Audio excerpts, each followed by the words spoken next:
1997 ഒരു രാത്രി ഞാൻ അതിഭയാനകമായൊരു സ്വപ്നം കണ്ടു. അതിപ്രകാരമായിരുന്നു. അതികഠിനമായ വേനൽക്കാലത്ത് ഒരു ദിവസം നട്ടുച്ച സമയത്ത് സൂര്യൻ പെട്ടെന്ന് അപ്രത്യക്ഷമാകുന്നു. ഭൂമി മുഴുവൻ ഇരുട്ടായി. അപ്പോൾ ഇത് വളരെ പെട്ടെന്ന് സംഭവിച്ച ഒരു കാര്യമാണ്. യാതൊരുവിധ മുന്നറിയിപ്പുകളോ ഒന്നും ഉണ്ടായില്ല.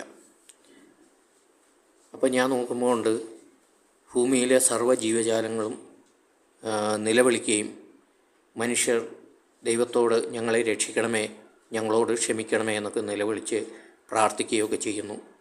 അതോടൊപ്പം തന്നെ അവർക്ക് അവരുടെ പാപത്തെക്കുറിച്ചും അവരുടെ ജീവിതത്തെക്കുറിച്ചും വലിയൊരു ചിന്തയുണ്ടാവുകയും ഭയമുണ്ടാവുകയൊക്കെ ചെയ്തു. അപ്പോൾ അങ്ങനെ